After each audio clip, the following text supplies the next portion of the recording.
Hello and welcome to the Comic Conspiracy episode 556 for the week of August 21st, 2022. My name's Ryan Higgins. Who's here with me this week? Brock Sager. And Charlie. Hey, Charlie, is that 2 in a row? 3, I think. 3 in a row? Holy shit, Charlie. He was really quiet on that first one. I left him muted the entire time by accident. Oh, you accidentally clicked his instead of Toby's? Yeah.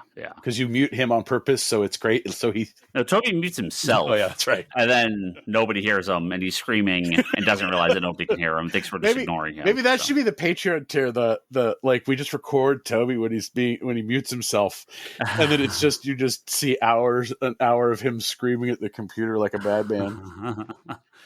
Well, part of it's funny too because so Kevin and Lane are at Emerald City, Toby's off. So like I actually had been like, oh, if they're here, this is perfect because we have a ton of stuff to talk about if they're here, but they're not here. So they'll be back next week to talk about Emerald City, and even like some of the news stories was more involved. Like I wanted Lane and Toby here, hopefully, to talk about Wildstorm and coming back. So like we'll touch on some of this. Hold on. Wildstorm coming back again? Yeah. should be an actual.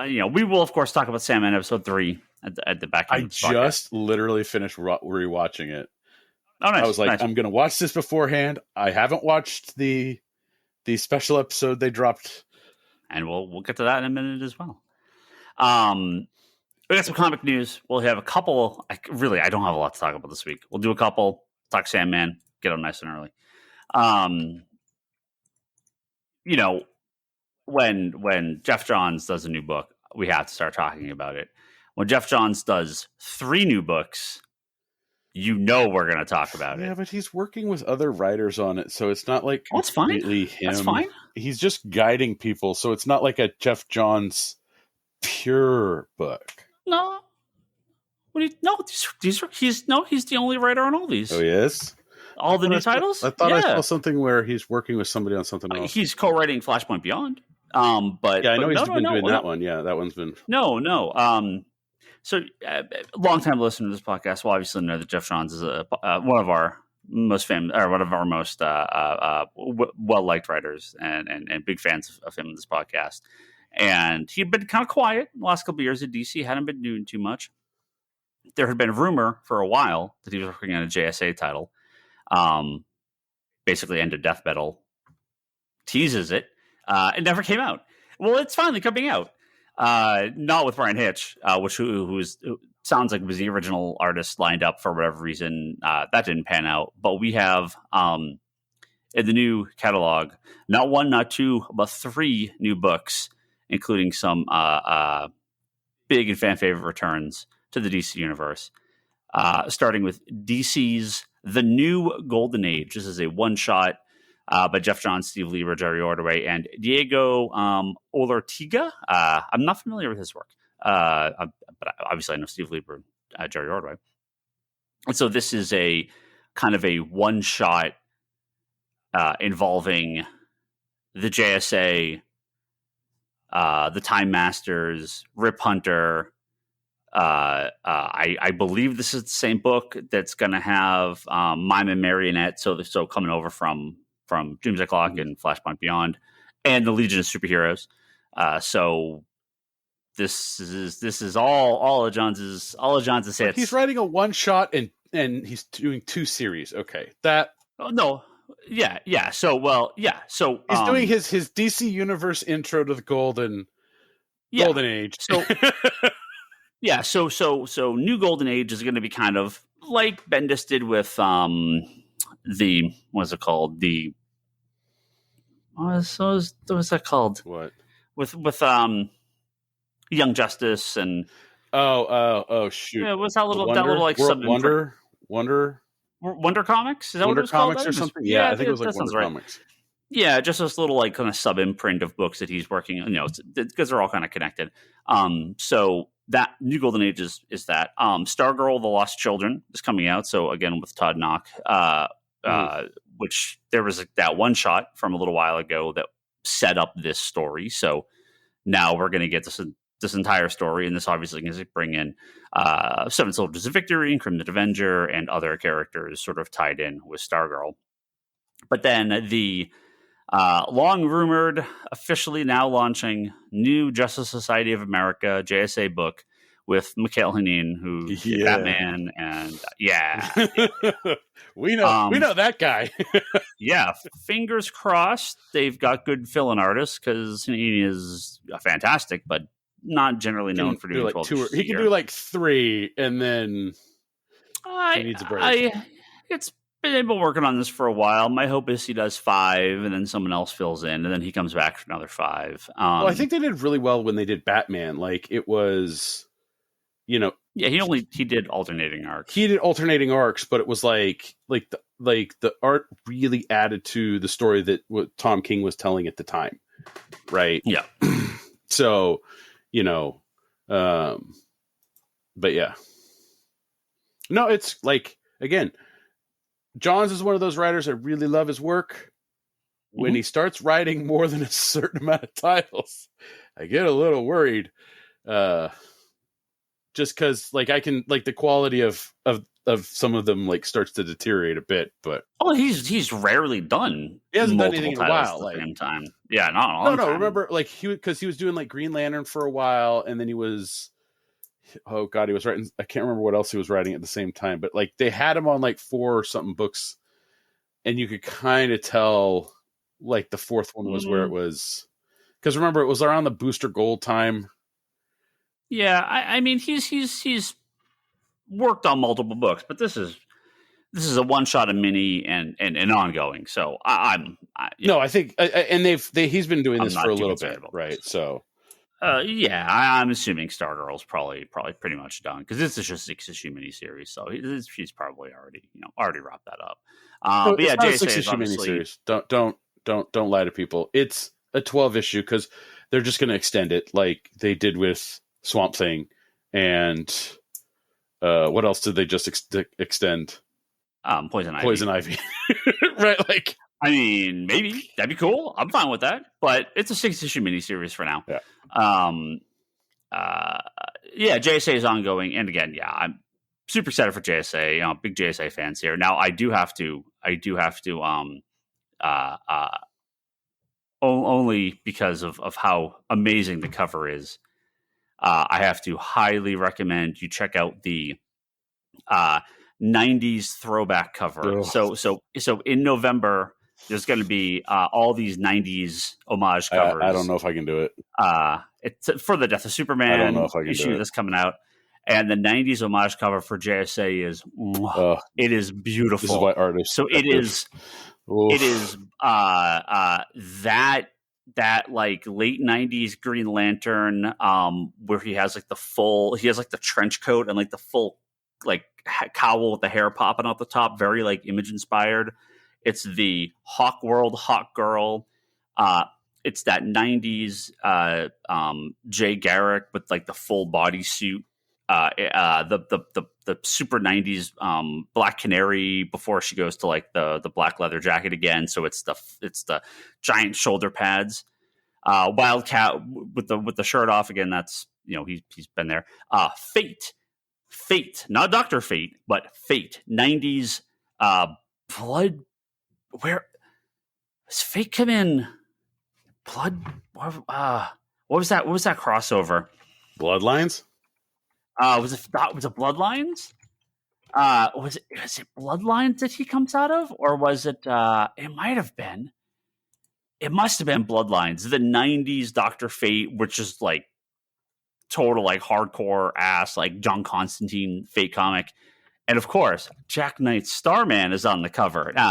Starman will not be in the comic, but he was a member of the JSA at the time, so.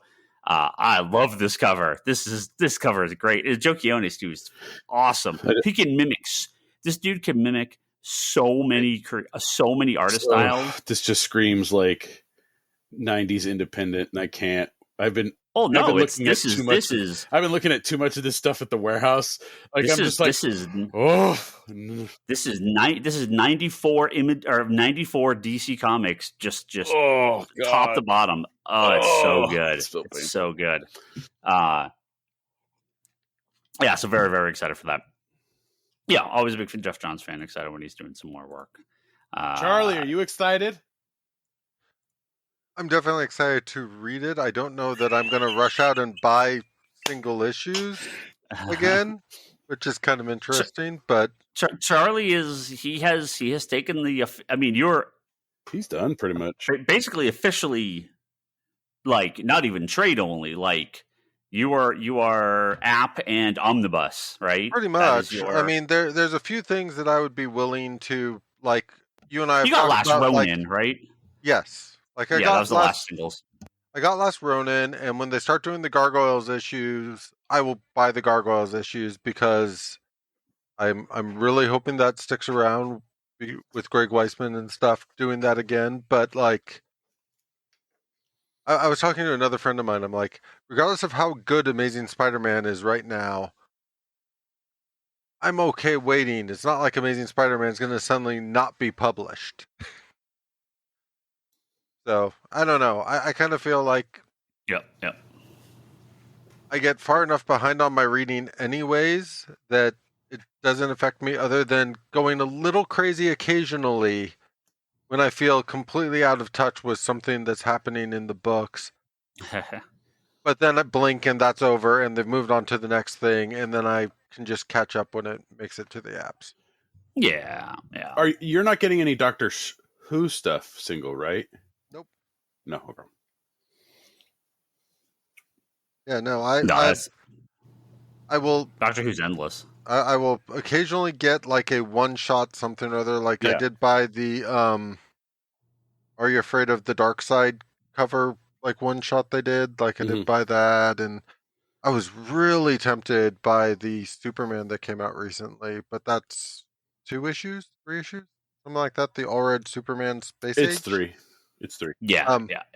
But as Ryan was there, as I was staring at it in the store, going like, I kind of really want to buy this, but I'm gonna just buy the fucking hardcover in. Like, even looking, so similar to how I used to be at the shop, I can just look at my bookshelves and stuff as we're recording the podcast, and I still see stacks of single issues on different parts of the bookshelf, and I'm like, given how much I've trimmed down, I really need to go through some of these stacks and probably trim again, just because it drives me just a little crazy looking at those stacks being like, I probably already have the omnibus for some of that and the hardcover for some of that.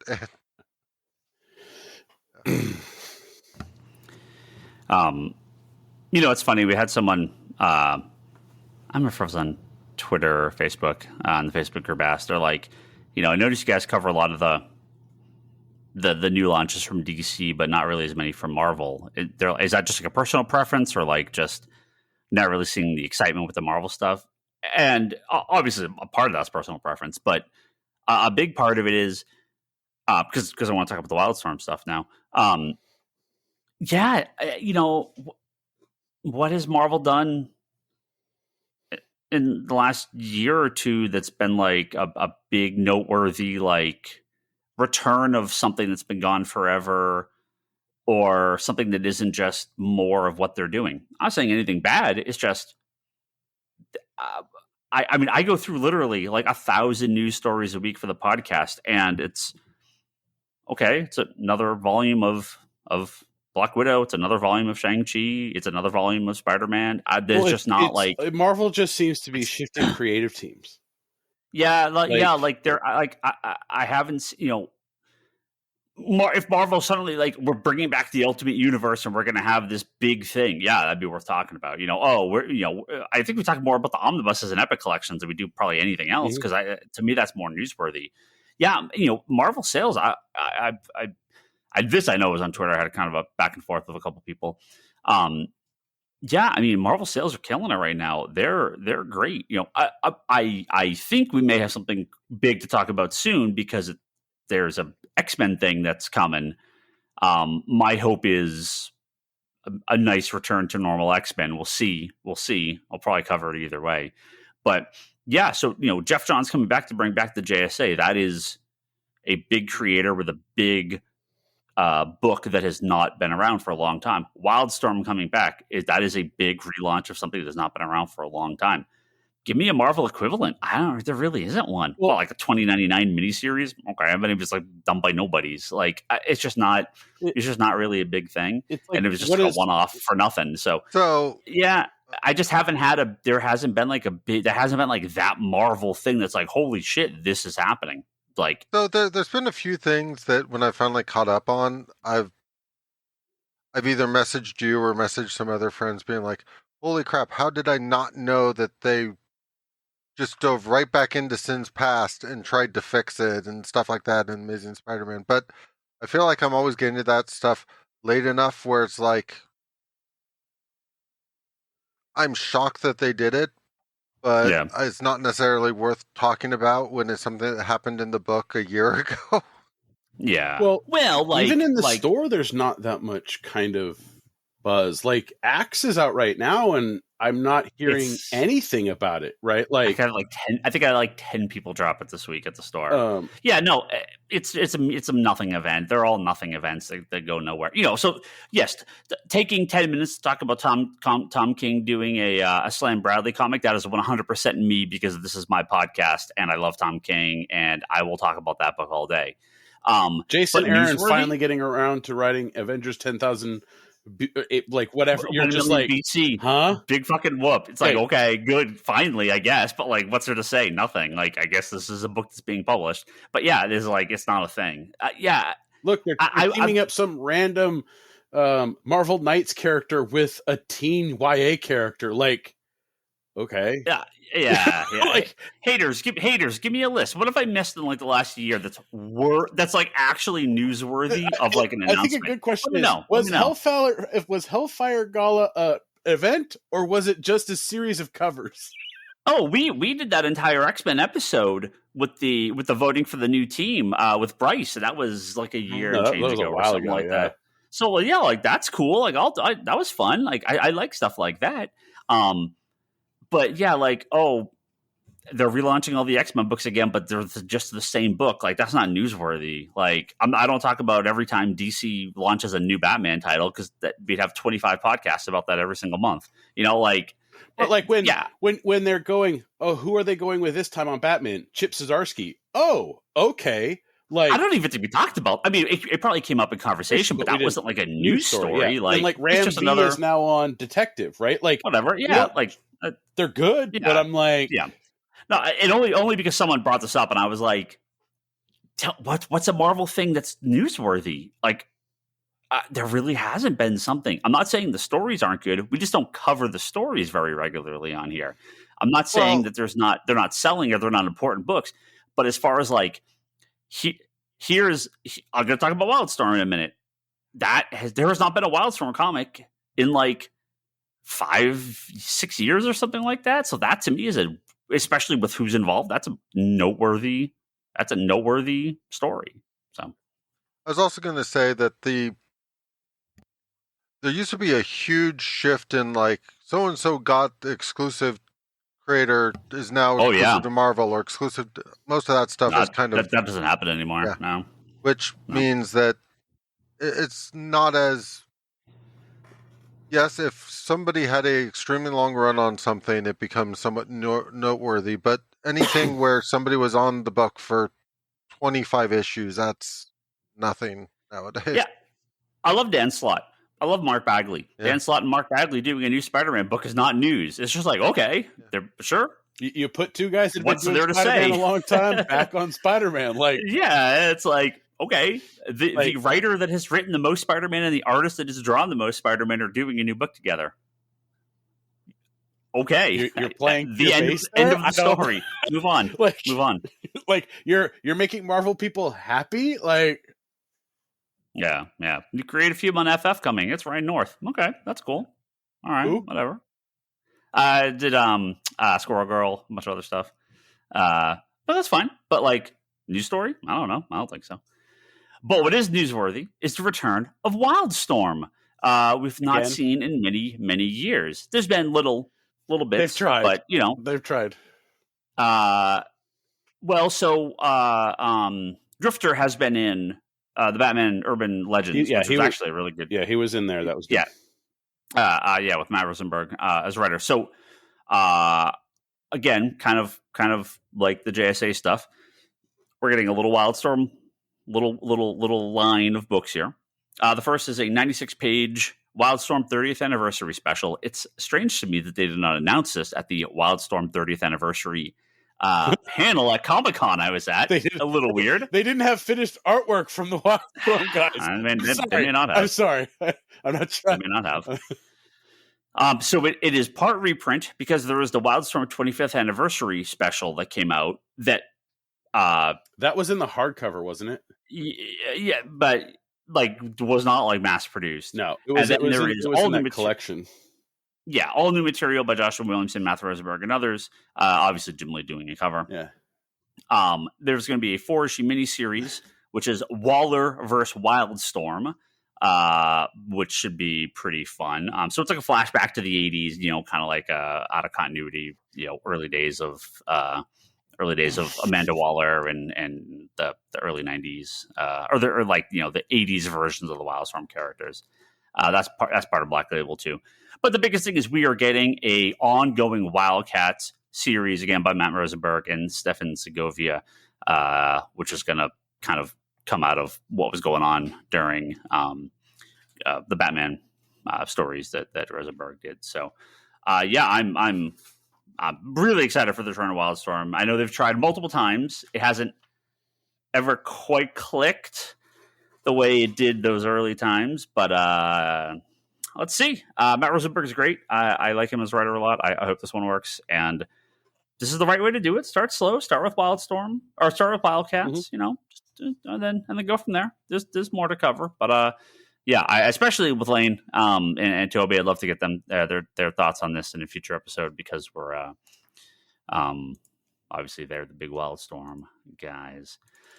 Only other comic news I had this week, and it's not really comic news. It's all this distribution stuff, but this stuff always fascinates me. This was on Bleeding Cool. Diamond Comics is suing GameStop for $3 million. Because they're in the business of they got to find money somehow besides distributing comic books. Well, no. So GameStop did do some comic distribution for a short minute, and they actually get some exclusive figures and gallery figures. Yeah. So some of the stuff that comes from Diamond, they apparently have canceled slightly over $2.8 million worth of product from Diamond that Diamond has already ordered and started manufacturing. So hold on. GameStop basically said, yeah, all the shit we ordered from you, we're not going to pay for it. We don't want it. We're not going to pay for it. So hold on. So that was 200, or that was 2.6 million? $2.8 million. Okay. And so, but they're suing for, I mean, roughly 3 million. So I believe they're suing for the full 2.8 plus. Well, no, there was the whole thing around like what they already owed plus stuff that has not come out yet. Like there were sort of two chunks to what made up the final like total that they were suing for. Some of it had to do with like past due stuff already, and then stuff not out yet that they decided to try and mass cancel after they started having some of the financial discussions. Kind of. Yeah, this says 87 submitted and accepted purchase orders with a price of $950,000, and then a second batch of cancellation and reduction orders for another $1.8 million. Okay, because you said product. You said 300 million. That's why I'm confused. 3 million. Okay, 3 million. Yeah, because you said 300. I was like, huh? Pretty sure I said 3 million, but we can roll back the tapes. 3 million, which not a small amount of change. So when we have when we order a comic from Diamond, assuming it's not canceled or changed in some way, we cannot, or whatever the product is, we can't cancel it, right? When you order from a distributor, you have locked in an agreement with that distributor. Now, there are circumstances where they can, like we actually have, years ago, we had a customer pass away, and he got some esoteric stuff, and I emailed Diamond and said, hey, this is one of our good customers. He had a bunch of the stuff on order. He passed away. We can't sell this stuff. This is years and years ago. I was like, can we cancel these 10 items? And it was like a couple $100 worth of stuff. It wasn't anything totally crazy. And they're like, yeah, that's fine. Like, I'm sure they're going to work with people in certain situations like that.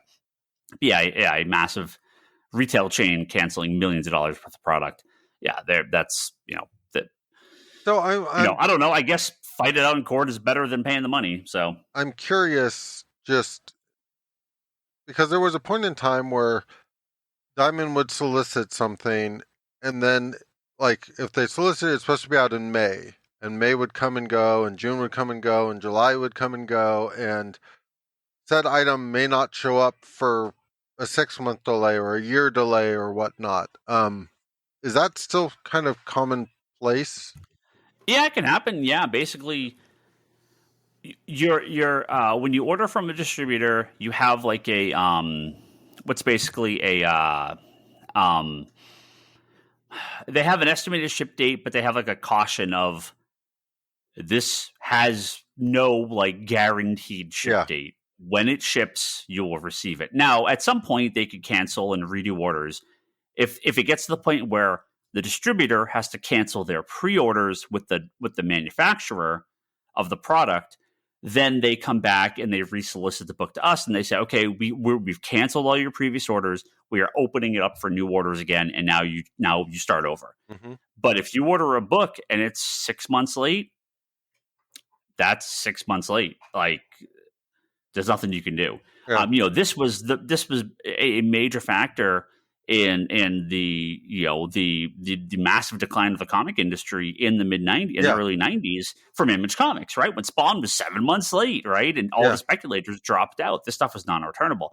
So there's some levels where certain product has some, I was just curious, just because, especially for something like GameStop, if they ordered a statue that was supposed to sort of tie into a video game release, and that statue was 6 months late, I understand it a little bit more than, oops, we over-ordered it because this game did not turn out to be as popular as we thought it would be, and we try to reduce it last minute. Like, that's a very different thing to me.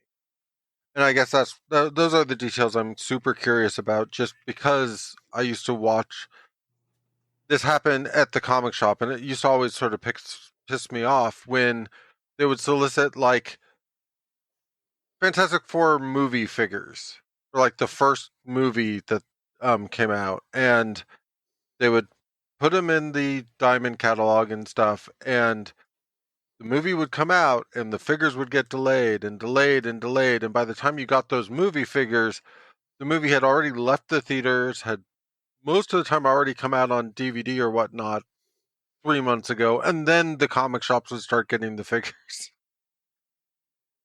Yeah.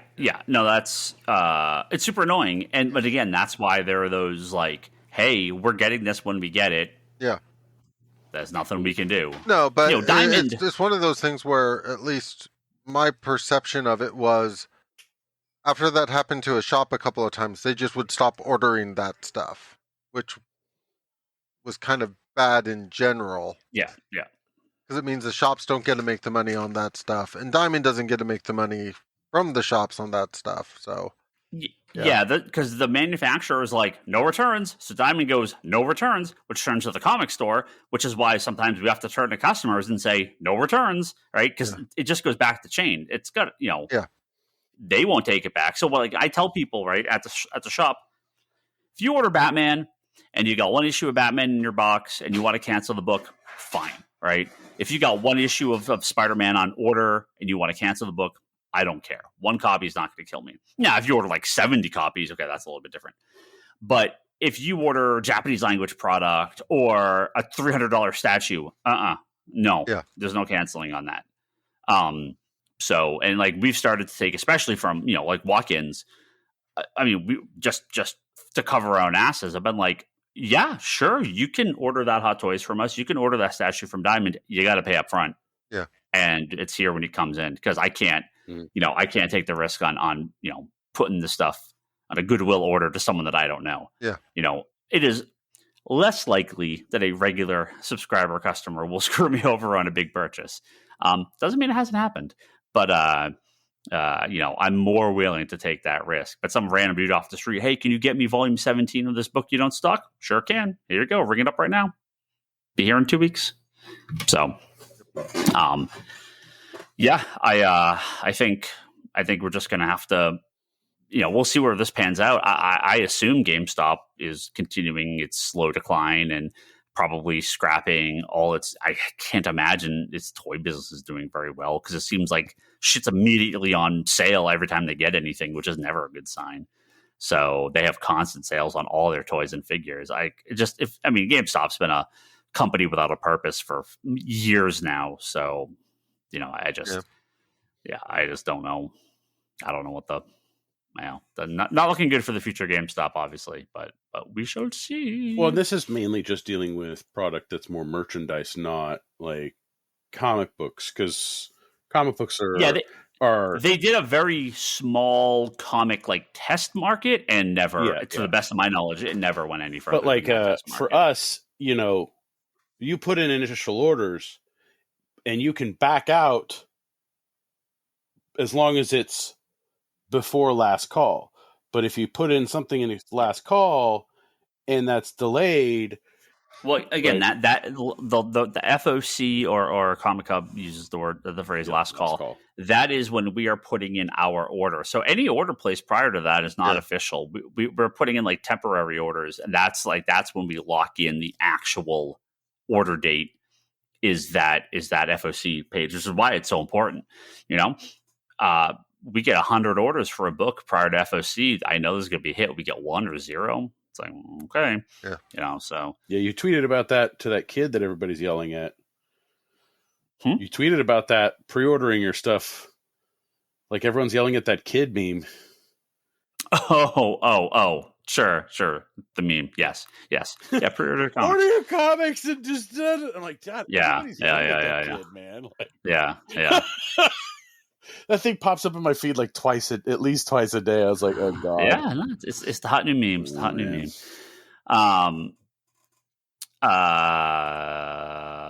We did talk briefly about HBO, right? The Warner Brother Discovery stuff continues. News continues. We haven't talked about that one yet.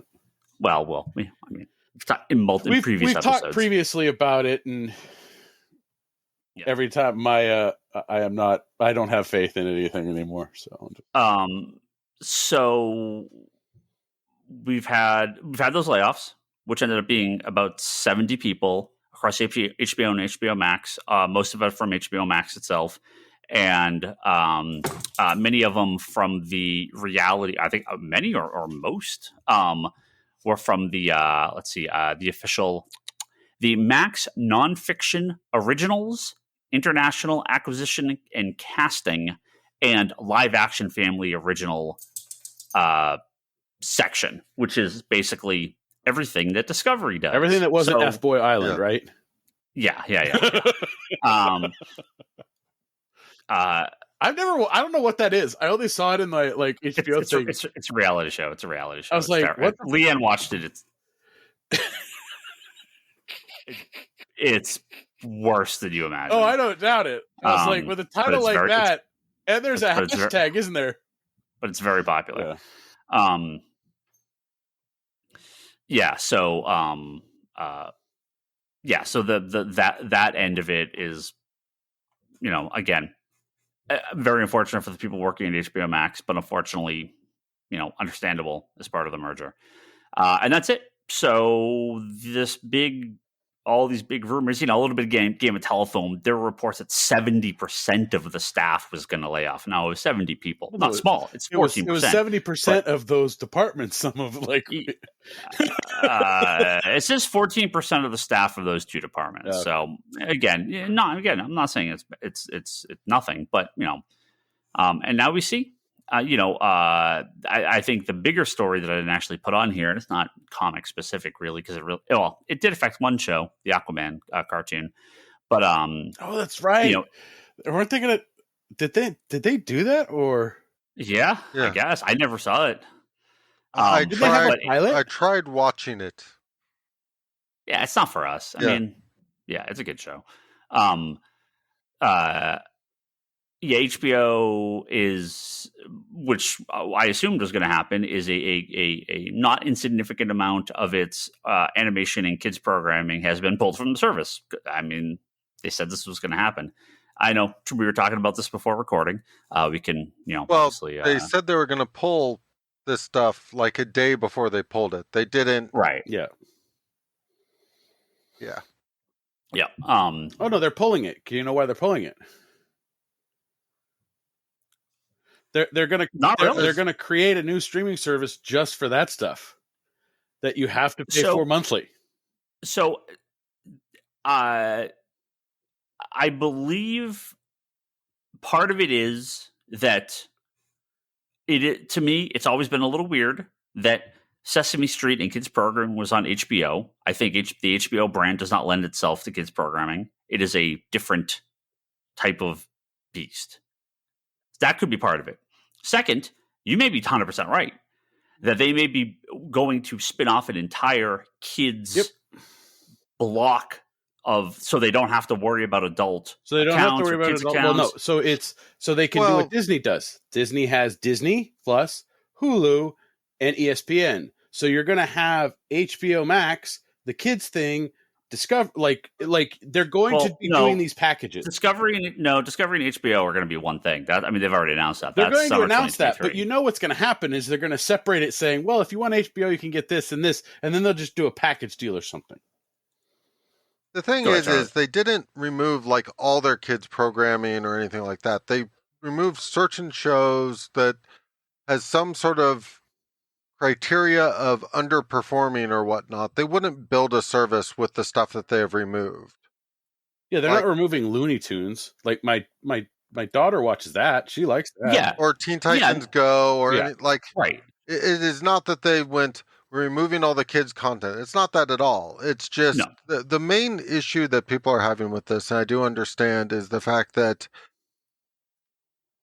they removed a lot of stuff that is quote unquote underperforming but has a strong cult following. And they did it very, like most of the time when something is leaving a streaming service, they have a big announcement that this is leaving in X amount of days. You can look at the list of what's leaving at the first of the month or on what days and what's being added to the service. This is stuff that literally they decided like overnight they were going to remove. Didn't notify the creators or whatnot. In fact, some of the stuff I've read suggests that when they talked to the other parts of the organization, letting them know that they were going to do this, they went, give us some time to notify people, and they didn't. Mm-hmm. Like it's one of those, the organization kind of goes, we're going to do this, and they go, wait, that's a really bad idea if you don't let us communicate this properly to the creators of these shows and stuff, and they went ahead and did it anyway. Yeah, I think the likelihood of a separate kids a section of the merged app is the most likely thing. I don't think they'll make it a separate service, but it is possible because they still own all this content. No, if they were smart, they would make it a separate service. Well, but the like what Charlie was saying and what we were saying kind of off podcast was there's no world in which streaming services have the ability to pay royalties and rights to endless TV shows in perpetuity running 24/7 available to hundreds of millions or if not billions of people. They just don't. Mm-hmm. They can. No, they can't. Yes, they just sure, you want to pay $200 a month? No. For HBO Max? No, it's you how do you pay? Go into a microtransaction type of thing. You have the streaming service available for the base amount. That has the current catalog. That has a library, and they're going to pull that. Hold on, and they're going to pull 95% of that off every single month. Hold on, they'll have a rotating content, but then what you need to have a content that is available for rent, right? You can watch the entire an entire season of Friends for $1.99, right? Like you can watch a movie that's not on the main thing for 99 cents. If you're microtransactioning all of this stuff, at the back end, your people are going to stick around. If you're going to just pick and choose and throw it around and say, "Oh, that you have to pay more for this," you have to go to the microtransaction. One season of Friends on Amazon Prime is $19.99. You do it for cheaper because you have the initial service, or you do it for that amount. Yeah, but it's also Amazon is leasing that out. It's not directly through there. So you get people to pay for a month of HBO or Discovery, and then they can rent it for a cheaper amount. You still get that amount. I mean, everything's going to go microtransaction at that point. But microtransaction is going to be $20, is what I'm saying. It's not going to be a microtransaction. Well, I understand what Brock is saying in terms of renting versus buying, because there's not really a the reality is, when you get into a lot of this stuff, when you look at it towards the renting a movie, that price is pretty static everywhere. And the big difference between Amazon Prime and some of these other ones that we've talked about is Amazon Prime has their Prime content, but you can also rent whatever movies or buy whatever TV shows. And I could see, to Brock's point, I could see a Warner catalog being like, this is what's included in the catalog right now. And if the 89 Batman happens to be there, it might come back around in 3 months for free, or you could rent it right now rather than similar to what you have on Amazon that way. Really what Brock is pitching is what you have on Amazon today, where it might be part of Prime this month, it may not next month, and then you could rent the movie or buy the movie if it's not. Yeah, all I'm saying is the thought of every show ever buy a service on for one flat low price a month is not the future of streaming. It can't be. They can't pay for it. They can't afford it. HBO is going to cut everything that isn't their biggest draw because they have to cut something, right? And you're going to get, it's either going to be, I believe we're going to be $25 with ads, no ad-free option, because ads pay for a staggering amount of television production. You can't cut ads out and be profitable. You just can't. That's not how television works. You have to have a premium content like HBO to make it work. And that's, as part of a giant overall package. We go back to kind of the old days of product placement, where you're probably going to see no, God, no. You'll see that more and more. Oh, we already do. It's already there. Not like the old days, but yeah, an Amazon depending system. On the show, it's worse, but an Amazon system would be fine. Would you like that?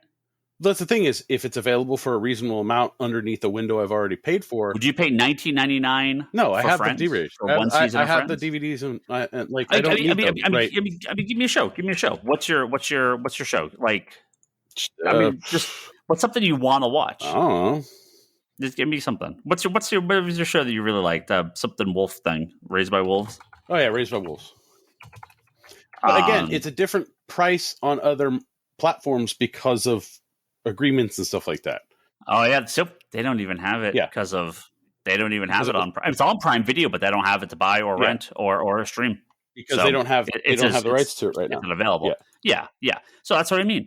The idea, people want HBO Max is going to be everything forever for $9.99 a month. That shit's just not happening. Netflix is, what did we say? Netflix is like $18.99 a month now or something like that. And they're hemorrhaging money. This is just it sucks that stuff is getting dropped. Prepare for significantly more stuff to be dropped from every streaming service. Disney at $70 a year for what they've got ain't happening. It's going to be $25. It's you roll in Hulu as well, but it's going to be ad supported. They can't. There's no way they can eat the cost for a couple of years, but there's no way. There's no way this stuff stays around. Especially when Amazon would pay $300 million for the first season of Lord of the Rings. You can't spend $300 million on one season of a television show. It's Amazon. They could lose infinite money forever, but at some point they've got to even start making some money. So, But the thing is you don't future streaming's not great, guys. Is you don't need. Is it on Prime or can you rent it when it drops? To me, what I think Ryan is right in terms of you're going to end up with leaner offerings because you can afford to spend that much money on a television program if you can quantify that that program is bringing in enough subscribers to support it. Like Yeah. the Disney example is kind of an interesting one just because, yeah, to have the catalog that's available on Disney Plus, I agree with Ryan. Like the costs associated with that stuff, and I don't know all the details or whatnot, but like you have to imagine having Simpsons on there isn't free to Disney, even though, and it's not just like the server costs or whatnot, which have to go in there too, but there's got to be some cost back to the actors and everything because realistically there is a price associated, Yeah. even though it's on their own service, even though technically they bought the catalog, yada yada yada.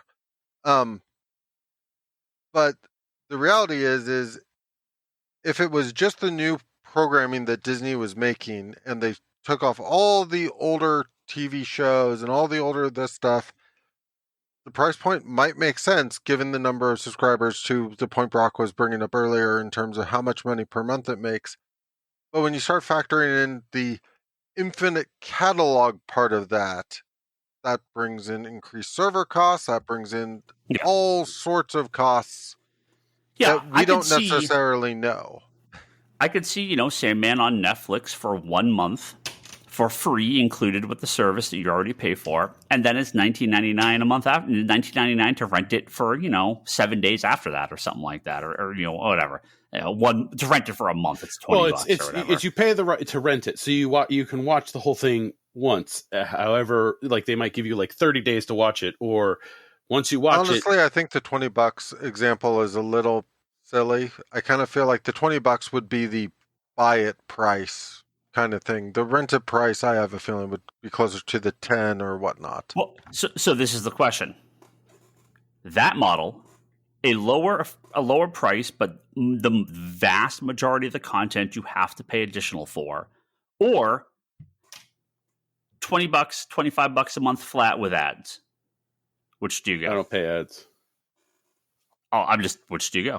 I mean, I don't pay ads, so I would go the other one and then decide if I wanted to rent. Do you have cable? No. I mean, you have had cable? I have had cable. Yeah, you're paying for ads. I was never like, oh, I'm buying this specific channel. It was whatever package deal they were giving me. And you're still paying for ads. Well, you're still paying for you're paying for more non-regulated content in the sense of like, you had Showtime and Skinamax and HBO and things that were showing, Yeah, but those are additional fees. Yeah, but you have to pay but the thing on is top of that. When you're getting all of that, but that's on the TV model. Well, right? That's what I mean. Cable worked because it's a fee for all the ad-supported content, and then additional fees for the non-ad-supported content. And you just can't have all the Disney content that they've ever made for $5 a month. It's just not possible. No, we're not. No, it's what they're going to look for is they're going to look for where is it going to cap, right? How many people are going to be willing to pay X amount for ads? How many people are going to be paying X amount for non-ads? And that's what they're going to start creeping up towards. Like Netflix, right? They changed their thing. You saw how many people dropped Netflix. Right? Yeah, but people were dropping Netflix before they changed. They were dropping Netflix before, but like it's again they keep going. They're going up, and everybody's starting to be like, oh, I don't need Netflix now, or I'll get Netflix this month.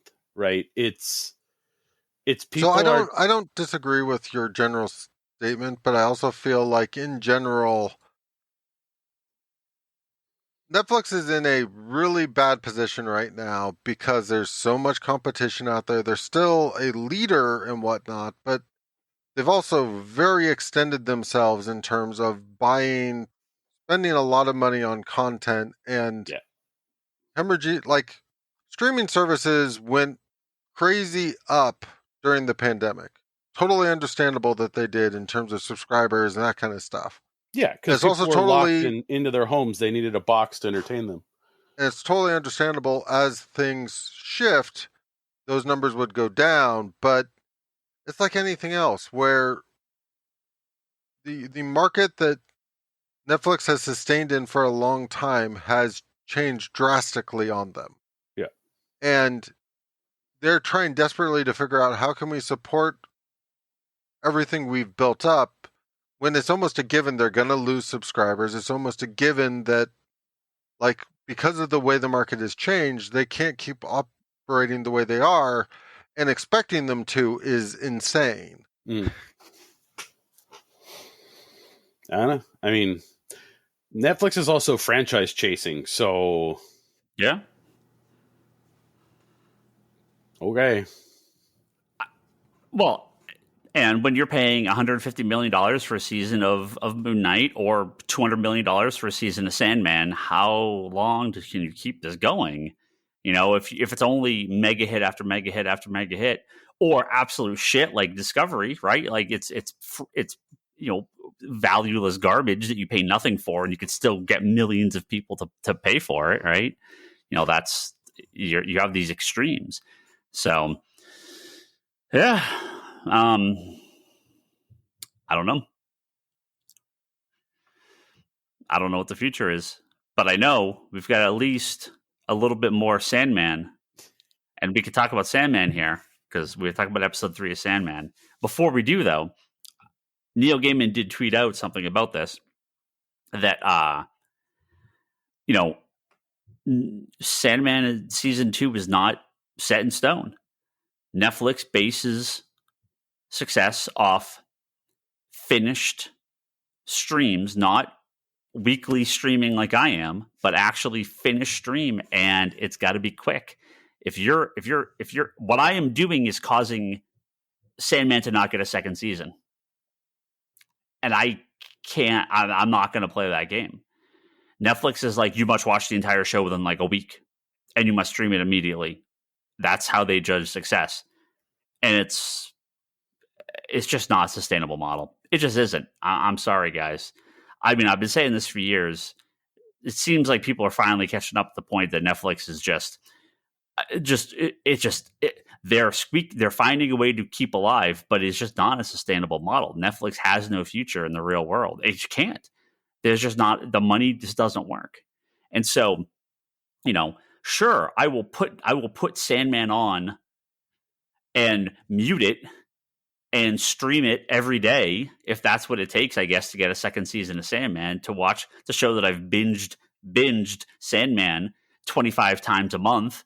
You know, I guess if you could fake the algorithm that bad, you're in worse shape than I thought, Netflix. But like, if that is what I have to do in order to have a show succeed, then burn it all down.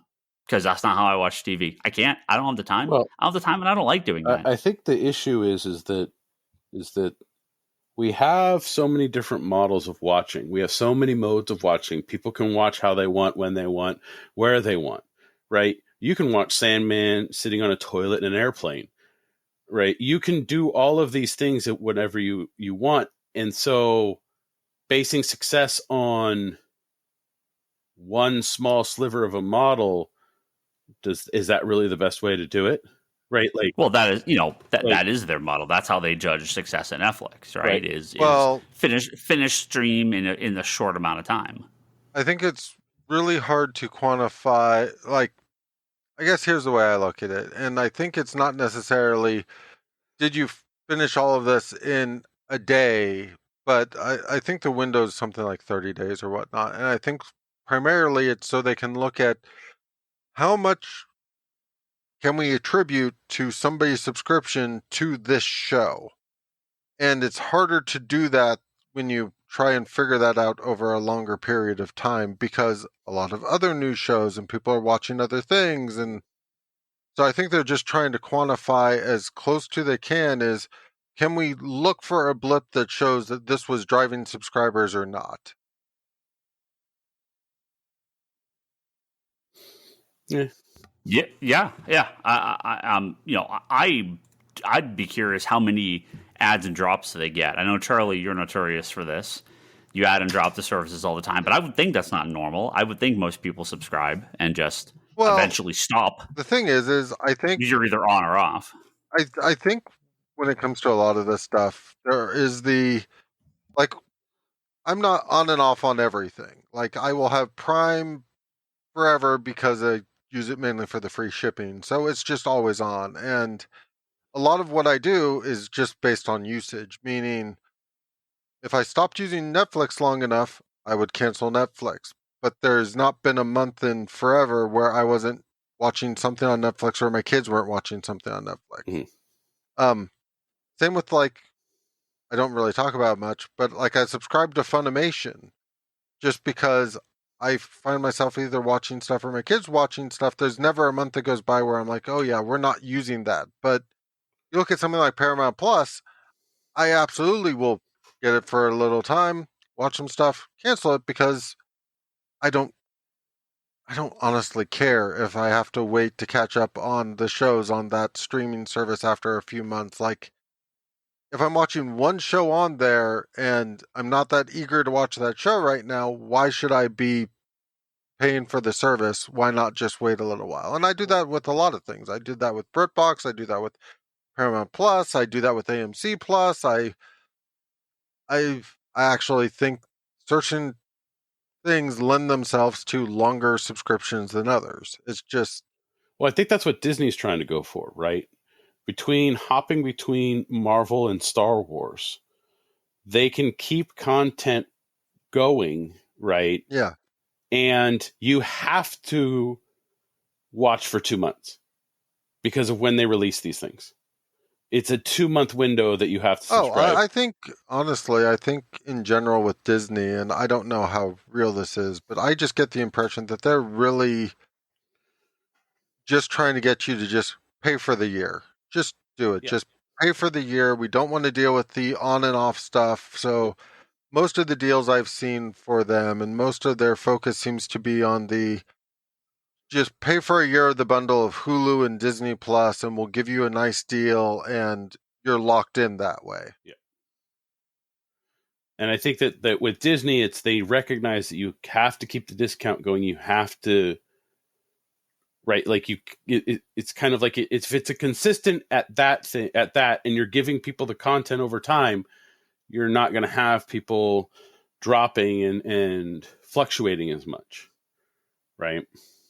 I mean, I know people who are on a very, very tight budget who do the subscribe to a month of this and then drop it so they can afford to subscribe to something else to watch other catalogs and stuff. And realistically, there may be a point in time where I'm back working in the office enough that I'm realizing I'm not using some of these streaming services. Like I've considered canceling Hulu recently because I'm like, I'm on that sort of like precipice of not using it enough that I might as well just cancel it for a while, let it build up again a bit. Right. So yeah, I don't know. Yeah, I don't know what the real options are. It'll be a curious couple of years to see how this all pans out. I would think it's no, I think it's just the gonna be nature ugly. of the amount of streaming channels there are amuse me just because there's so many to the point where you can name streaming service and they'd be like, I have no clue. I've never heard of that one. Like I still come across new streaming services I had no clue existed constantly. Yeah. There's and the little premium ones I think are probably just they're just very different, right? They just pay at such a different rate when you're Disney, when you're HBO, when you're when bigger when you're dealing with the Netflix. Most of the ones like BritBox or whatnot, I don't think try to be the big streaming service on the block. It's more like we have this content that we've. And they probably have, I'm assuming that's part of BBC because they probably already have licensing deals for those shows that are already in place. So this is just in addition to that. Yeah. Brock got to step away for 1 second, but we are going to go over to talk about Sandman episode 3, which I've been very excited to talk about. I think Toby spent half the last podcast talking about it. But but we'll get his like full opinion in the next week or two. I think we got 1 or 2 more episodes of Toby on before he's going to be gone. I was hoping to have him on for the whole Sandman thing, but well, we get him on occasionally. Brock said he had just finished rewatching Sandman this episode too, so it'd be good to get him kind of fresh talk. But this was one of obviously we're going to go full spoilers here for Sandman as episode 3. But yeah, this is one of the big ones. This is the one with John or Joanna Constantine in this case, Jenna Coleman, and really the first big break we've seen from Morpheus being basically the main character, and also really the start of the first big villain with John D getting his really getting some power and escaping and is now out. So I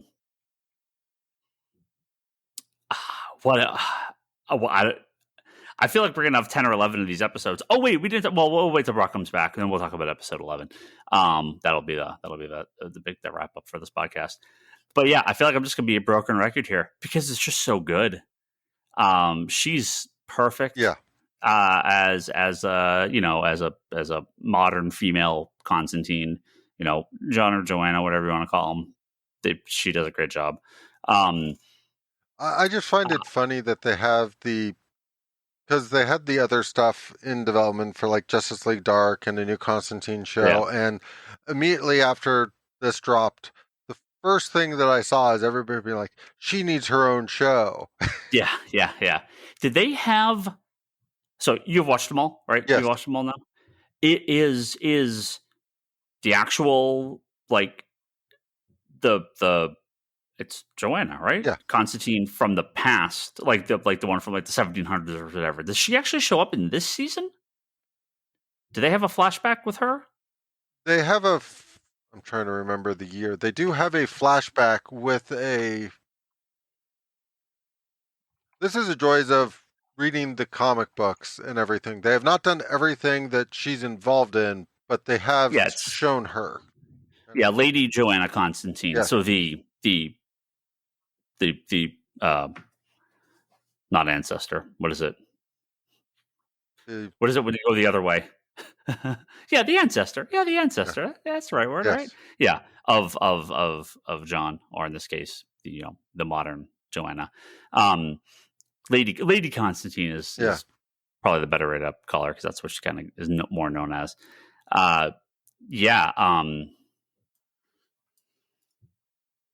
She's so good. Yes, she's so good. We just started talking. We're going to save episode 11 news for the very, very end. We'll get to that in a minute. But it's funny. I saw a comment. It was a random tweet or something like that where someone said that Astra getting sucked to hell is now like the new like Wayne's getting shot or like Krypton exploding, because they've had Constantine in a lot. Well, the NBC show had it. They redid it for she's in Legends. The adult Astra's in Legends. Yeah. It's in this. I think it was in the animated one, right? One of the animated movies. Don't they redo that scene? Yeah. So like Astra getting sucked to hell, like we've now seen that like 4 or 5 times in the last like I don't know decade or whatever, 8 years. So yeah, it's pretty funny. 6 years or whatever. It hasn't been that long. It's the first time we've actually had the was it oh god, did they have it in Total Recall where it was just the hands? Oh, the elevator, right? Remember that? Yeah, so if they just want to take the first, up to go up to the Hellblazer, go up to the Garth Ennis run of Hellblazer. If they want to do all the Jamie Delano stuff, sure, make that a show. Fucking amazing. Yeah. She was great. Matt Heddy's great. I know Toby he called me. It was like, finally, I love this show. Troy Constantine's awesome. She's so great. That Morpheus guy, fuck him. He's the worst. I was like, yeah, you're getting it. You're getting it. Yep. Like. It's so good. John D. Oh man. Mm-hmm. Oh, he's good. He's very good too. So like that's the when he's protected and those bodies just splatter everywhere. Like Yeah. I remember, like, because that happens somewhat in the comic book, and I'm just like, oh, right. Yeah, I don't remember how. I mean, he escapes from Arkham, but I'm trying to remember. Does he like blow him up like that in the comic? I don't have to quite go flip remember, through. but I know that, like, even if it's not that, I'm probably thinking more of what actually happens with the apartment building, because the apartment building in the comic is where all of that stuff's happening to the, like, it's a nightmare world, right? Like they're battling up to get to the sand, whereas they're not in this. It's just kind of more of a personal battle, right? Yeah, I mean, yeah, it didn't seem way different. But I think the gore in that was more was like pushed to the John D stuff, which is fine. Like it works. It's just like, oh man, yeah. No, it's very, very good. And then we get Matthew. Very, very good.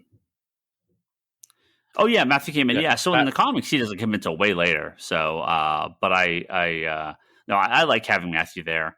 I like having Matthew there more regularly. So that was Patton cool. Oswalt did an amazing job. Patton Oswalt. Yeah. And they're acknowledging what they need to acknowledge, and we know the rest, but it's fine. Well, they're keeping what moves the story. They're keeping what is really core, like having was it Old Hattie? Yeah, Mad Hattie. Mad Hattie. Like having her was just amazing. There was no explanation, no nothing. She was just there, right? Like and that's how she is in the comics. She's just there, and it's one of those things where it's like I liked those little things that they sprinkled. No pun intended on that one. Throughout. Yeah. I was saying that. While you were gone, that I have a feeling like I'm just going to be saying the same things in every episode of how good every episode is. So these talks, we'll have probably a bigger talk by the very end. So I will say that rewatching it, you pick up on a lot more things that build. So there's things that are building in the show that you're not really aware of. Oh, sure. I mean, just like the comic, right? Yeah. But they do a really good job in this one of like just small little hints here and there, especially with this episode. There's a lot of stuff that happens in this episode that will connect later, or like connects a little bit to what happens later in the show. So yeah, obviously, yeah, I mean that's obviously pretty common with with every show, but especially the book. But this isn't like big plot things. These are like just little breadcrumbs, right? Yeah, like of course, that aren't just laid out in a path. They're kind of scattered. So I thought I really, really liked the Joanna Constantine. She played, like, the actress did an amazing job with the character. Kind of, that's how that's how a female Constantine or Constantine still, right? Oh yeah, sorry, all of England is Constantine. Like you say, you could call her Constantine. That's fine, but it's pronounced Constantine here. So sorry, not sorry. But like that is how I kind of like that is how I see it, right? Like she did a fantastic job, and it was and the character was kind of that fun. She had fun with it. Right, especially when she was talking to the priest, right? Oh yeah, no, and then I'm glad they didn't try to tone her down. She looks like Constantine's an asshole. Yep. So man or woman, doesn't matter who it is. Yeah, an asshole. Yeah. So the big news, really, this week, the big news for all comics is the announcement of an 11th episode of Sandman, and this to me is the best way to do this. So they took 2 of the one-shot issues and put it out in between. Well, after season 1, theoretically before season 2. They did an animated Night of a Thousand. What's it called? It's like Night of a Thousand Cats or something. Yeah, and then Calliope, which is one of the other one shots. So they redid those issues as like standalone episodes, divorced from the main series. So very much in the way like Doctor Who does their specials. So it's called A Dream of a Thousand Cats. Dream of a Thousand Cats. Sorry, Dream of a Thousand Cats, of course. And then Calliope.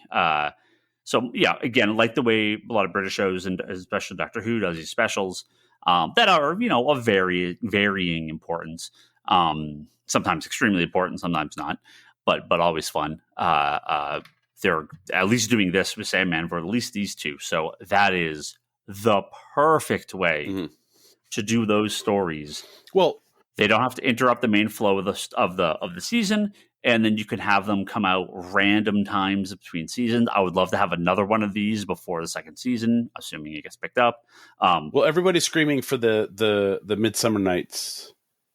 Yeah. One, right? Of course. Yeah. That would be a perfect example of it's important, and that would be like the Doctor Who specials where they regenerate. The Midsummer Night Dream is an extremely important issue. Yeah. So there's two. It was 2 issues. You know what I mean? Story. Yeah.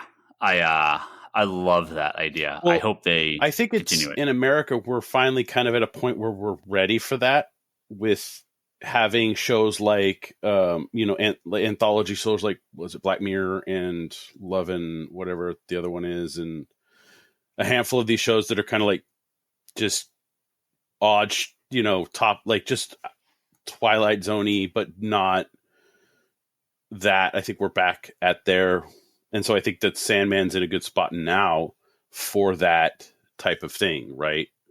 Where honestly, you have this big story, but then you can have these small little vignette things in between.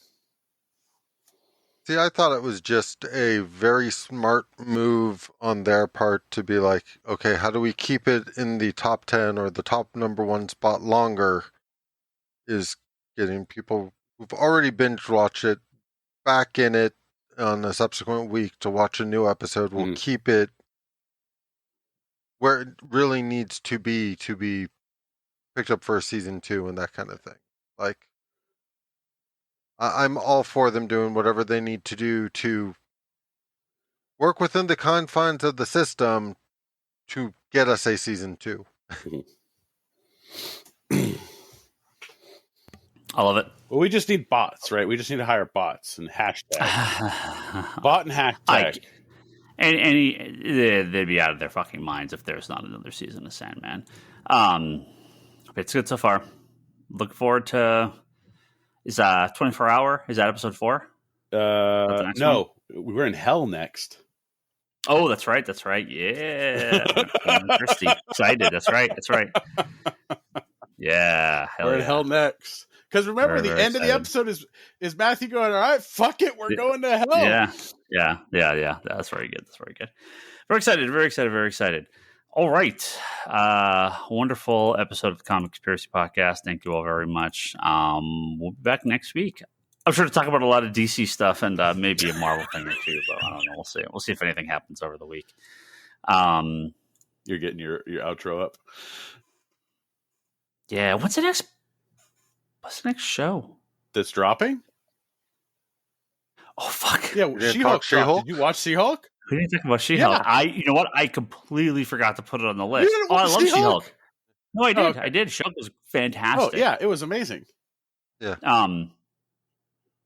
Yeah. Let's. You know what? I have a feeling. Are you just gonna make everything on the next episode green with Emerald and She-Hulk? Hey. I have a feeling we're going to have a lot more to say about She-Hulk after episode 2, because I think it's going to be a very different show after episode 2. Let's save it for next week. Yeah, sorry, I did not make my normal list this week. I had some stuff bookmarked, but I didn't actually put my whole little cheat sheet together here. So yeah, because She-Hulk, I'm sorry, totally we all liked it. Yeah. What is next? Movie-wise, Black Panther? Is that the next movie? Right? Yeah, I think so, because I saw some article that was like the distance between now and Black Panther may be too far for movie theaters or something. Black Panther is November 11th, and She-Hulk is 6 episodes. So, I think it's 6. Let me take a look. She-Hulk is hopefully the correct amount of episodes. That's just how we need to go into these Marvel shows. Oh, it's 9. Okay, so it's 9. So October 13th. So there'll be a month. There will be a 1 month between the end of She-Hulk and the start of and Black Panther 2. Okay, that's about normal then. Okay, for some reason I thought it was shorter. I thought there was going to be like a 2-month gap, which feels like they've been trying to keep these like every month. There's something. That's the thing. Like Disney's trying to keep people tacked into at least 2 months, and if you can keep them tacked in, are we getting? Because Andor drops in between there, right? Soon, yeah. But are we getting something after? Are we getting something December? Are we? There's no. Is What If season 2 December? Probably. Did they date that? Yeah, because I feel like there would be something in December. So, yeah, I don't know. I don't know what the dates are. Andor, Miss Marvel's already happened. The Guardians holiday special. I'm assuming that'll be December. So have any of you watched the Groot specials? Nah. I watched the first 3 so far. Okay. Yeah, no interest in that. Yeah. They're exactly what you think they would be. yeah, it's kids thing. Yeah, it's kid shorts. Okay. But we'll watch. We'll talk She-Hulk next week. Yeah. Oh, sorry, totally not mean to drop that off the list. I feel like the real show starts next week. That's kind of what I've heard. The first episode's a little bit different, so we'll have both episodes. So you're saying this is like a 0 episode, but really good first episode. Yeah. We'll have more to say next week and more people on. All right, that is it. Thank you all very much. Thank you to our high tier backers, Joe Duff, Kelsey May, Craig Anderson at ClearPathCoaches.com, Jimmy Rivera at the Social Forum Podcast, and Talon Bray, and everyone else at Patreon.com/Comic Conspiracy. Kick us a couple bucks over there thank you all for your wonderful support. You can go to ComicConspiracyPodcast.com and Apple Podcasts for all our previous episodes. Head over to comicsconspiracy.biz. It is our storefront. You can buy all sorts of comics from us, including we started those back issues. Stuff's on there. It's going to be a long process, but we're making, we're in the A's. So, we're getting there.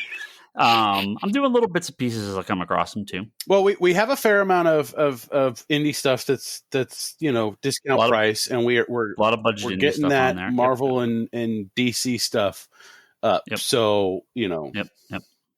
More of that back catalog. Yep. ConspiratorBrock.com is Brock's website. You can go check out his stuff over there. Wanders in the Fourth Dimension is Charlie's Doctor Who podcast, Charlie and Friends. You can go check them out on the new episodes. Monthly at this point, I believe, while there's no current stuff going on. Kevin Sharp, who should be back next week to talk about Emerald City, has a weekly interview series called Between the Panels at fanbasepress.com. You can go read some interviews with some pretty good creators over there. And my wife, Leanne, has her website at leannehill.com, as well as her art at etsy.com/shop/Leanne Hill Art. You can go find her at Etsy. It's haunted mansion season, baby. Yeah, it is. It sells a lot of that stuff. If you're on Twitter, you can follow all of us. Ryan Higgins. Ryan is myself. Brock is Brock Sager. Toby is Toby XI. Charlie is Insanity and Chaos. Kevin is at Kevin Sharp. And the store is Comics Con Store. Should be Geekbox this week. And our good friends, Manga Machinations. You can go check out their podcast all about manga and anime. Okay, that'll do her. Thank you, guys. We'll be back next week. Later.